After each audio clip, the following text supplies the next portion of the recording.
Under the volcano, under the volcano. What the heck is this movie about? That's all I got.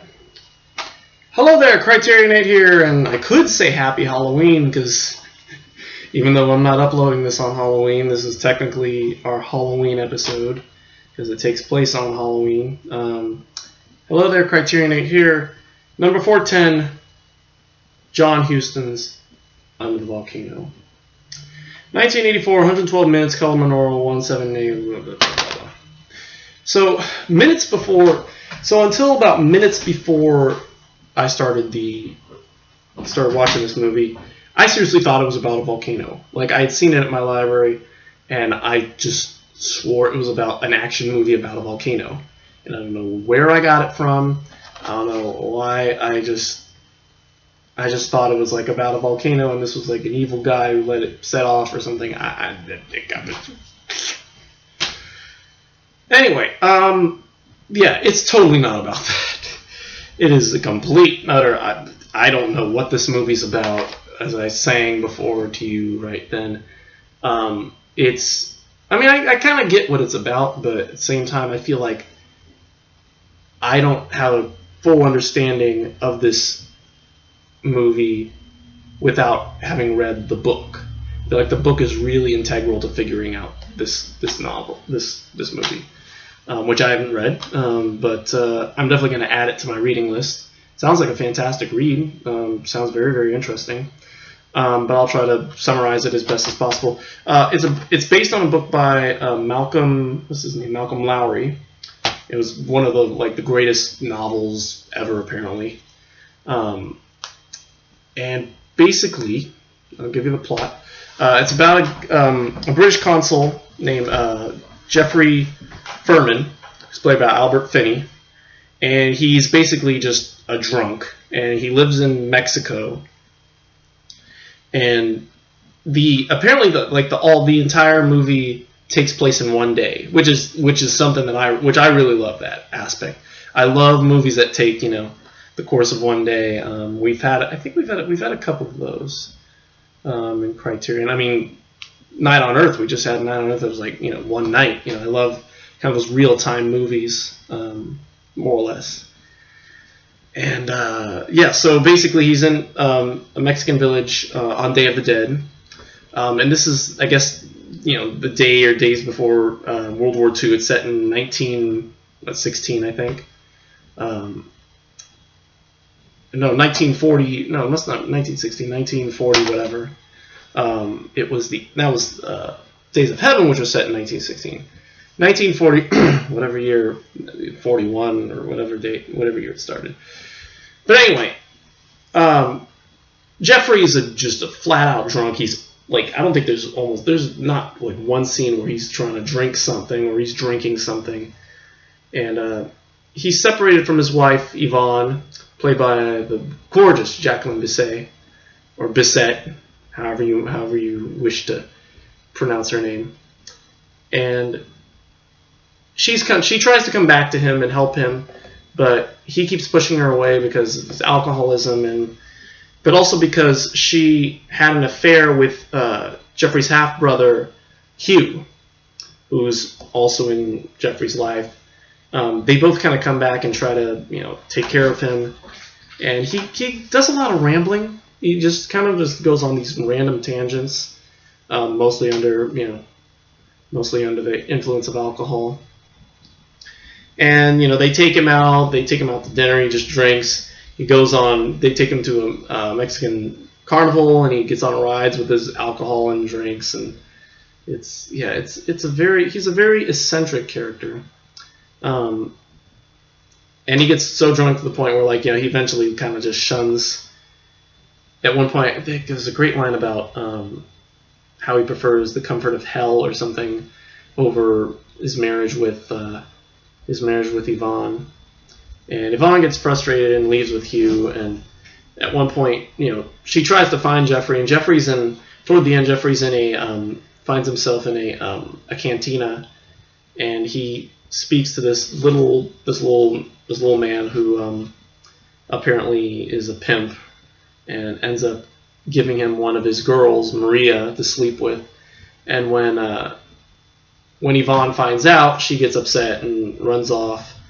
And he gets out and apparently gets into a fight with these Mexican guards who want to see his papers, and they ends up showing him, like, he ends up assuming the name William Blackstone and showing him a bunch of love letters that I guess that Yvonne had written to him.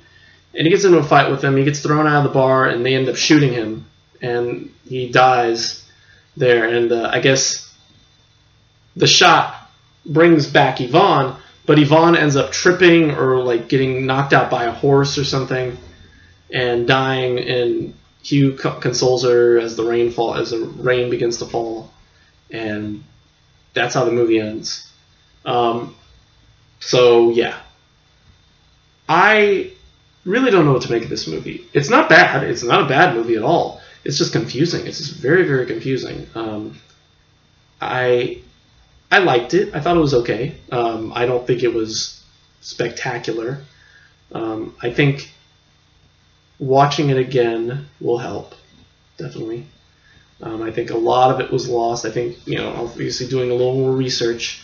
I don't like to do too much research before I go into these movies because, first of all, I expect Criterion to give me, everything I need to know. Like with the Battle of Algiers, it's like a 3-disc set, or was it the Battle of Algiers? Or there's another one? Yeah, I think it was Battle of Algiers. They had like the whole disc about the history of the Battle of Algiers, So I just expect Criterion to give me everything I need to know. And in this case, I don't know. I don't think they really touched on a lot of the historical aspects of the novel or the movie. Yeah, I guess that's their prerogative. Maybe there wasn't a lot of things they could pull up.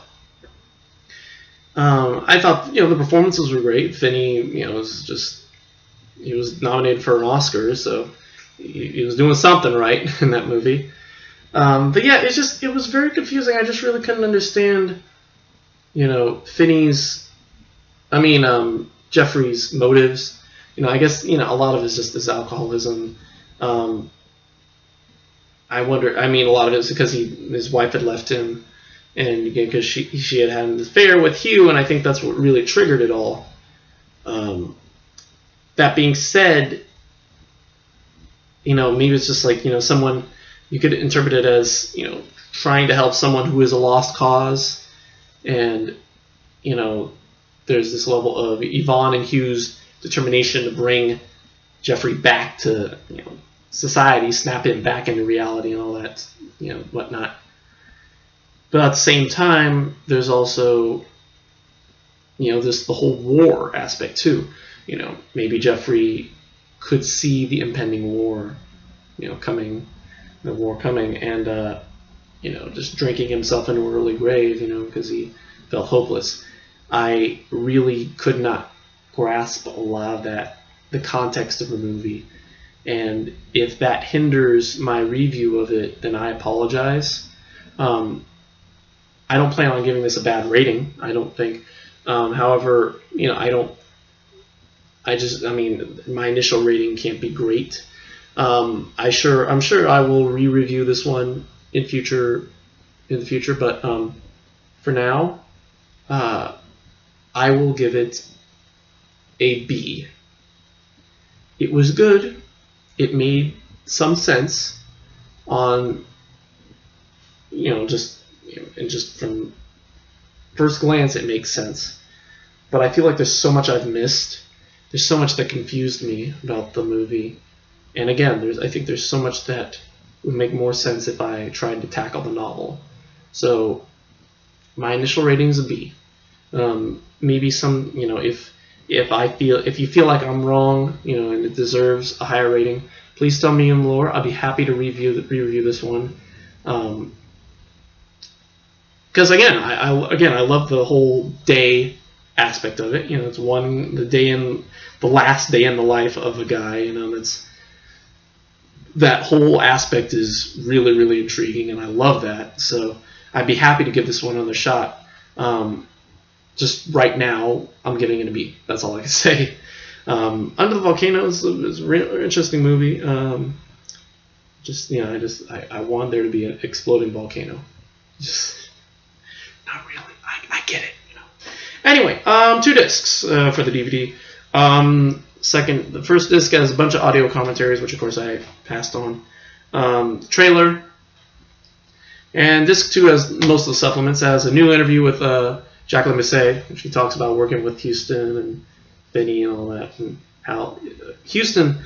For those of you who know, Houston was one of the most popular, hugely popular directed such movies back in the 40s, like The Maltese Falcon, Treasure of the Sierra Madre, a bunch of others that I can't think of right now. This was, I think, his second to last film that he completed before his death in the mid to late 80s, a few years after he produced this movie. He was well into his, I think, 70s by the time he did Under the Volcano. So maybe his 80s. But he was still kicking around to make it, so interesting stuff. And then there's an interview with Houston from 1984, shortly after he made Under the Volcano, where he talks about they start off talking about Bergman out of nowhere, which leads perfectly into our next review. Well, more on that in a minute. And he talks about trying to adapt this book that was deemed unadaptable. It's such a unique experience, the book. I guess the structure of it.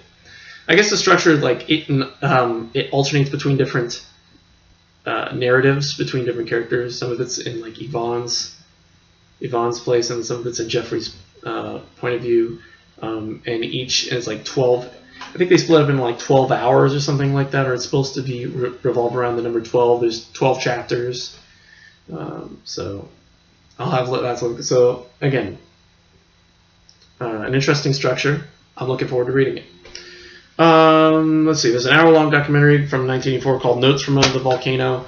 There was a production team filming a lot of the productions, so we got a lot of behind-the-scenes footage of Houston directing. And then there's almost a 100-minute, 99-minute documentary called Volcano, an inquiry into the life and death of Malcolm Lowry from 1976, basically talking about Lowry's life and times and how his person kind of mimicked Jeffrey's character in Under the Volcano. He kind of died. I guess he died of alcoholism or something like that. Yeah, it's just got a lot of his people, and Richard Burton narrates it. And yeah, that's all I got really. So, Under the Volcano, and a strange movie. I'm giving it a B for now. But if you think it deserves more, let me know, and I'll review it in the near future. So, I'd check it out at least once. So that's it for today. Two-Lane Blacktop is at the library. I'll be picking that up tomorrow. And then the other two, Sawdust and Tinsel, is on its way. Hopefully tomorrow we'll get it. And also Drunken Angel. And I've also put a hold on The Naked Prey. We will probably get to that one maybe Tuesday of Halloween, the 31st of October. And that'll be the last review before I take a extended break. That'll be the rest of that week. I'm not sure. I'm assuming it's not going to be here till Tuesday. If it doesn't come on Tuesday, then I'll just wait. I'll just wait until next week to get it, or to watch it, or the week after. Because right now there's a chance we might do Sawdust and Tinsel tomorrow. Probably not. There's a good chance we're probably not going to do it. We'll probably do Sawdust and Tinsel on Saturday, the 28th. And then Drunken Angel on the 29th, and then Two-Lane Blacktop on the 30th. It really depends on whether or not these DVDs come in. Fingers crossed they do. I don't see anything. I think I got them in enough time, so I'm pretty sure they're going to be here by the 28th. So that the 28th we'll get to do those. Actually, I just realized I may not be able to do. I just realized I might not be able to do Sawdust and Tinsel on Saturday because I've got a prior engagement that night. Depends on how much. Yeah, it depends on how long the movie is. Depends on, let's check that out. Let's check that out right now. Because I know you guys know. I know you guys have seen Sawdust and Tinsel. Yeah, you guys all you guys got the Criterion edition. But I'm just curious. In fact, let's just check the old Criterion website. Sawdust and Tinsel. While I'm at it, let's check out. I'm curious if there are any more Huston movies, because he was such a prolific director. But while I'm waiting for these websites to load, let's check. Huston. Is that really it? Under the Volcano. We got that one. Oh, we're going to get Wise Blood later. Okay, one of his movies called Wise Blood. And The Asphalt Jungle. Okay, so those three are in the Criterion Collection. So yeah, so later next year we'll get Wise Blood before the end of the season. And then let's see. Yes, I know Breakfast Club is in the Criterion Collection. I know, honey, I know. Sawdust and Tinsel, 1953. Yeah, Bergman movies usually aren't that long. Yeah, 92 minutes, so the movie's not very long. That's a good start. Oh, perfect. Yeah. Okay, so we'll get Sawdust and Tinsel done on Saturday. All there is just an interview. Yeah, the video introduction from Bergman from 2003, and yeah, so we will totally have time for Sawdust and Tinsel. So we're good. So anyway, so Sawdust and Tinsel definitely either tomorrow or definitely Saturday. Probably Saturday, and then Drunken Angel on Sunday. Tulane Blacktop on Monday, and then possibly The Naked Prey before then or after then, depends on how much time I have. So anyway, that's it for me. Thank you for watching. Don't drink alcohol. I don't do it. You're gonna turn up. You're gonna have sex with prostitutes and get killed by Mexican guards if you drink too much. And your wife's gonna leave you and sleep with your half brother, and you're gonna ride random tilt-a-whirls and with your bottles, and your half brother will serenade crowds with the waiters' guitars and stuff like that. Because so don't drink. It just leads to destruction, and possibly will cause World War II or World War III in this case. Anyway, that's for me. Thank you for watching, and we will see you all Saturday, probably Saturday, for Sawdust and Tinsel. And until then, goodbye.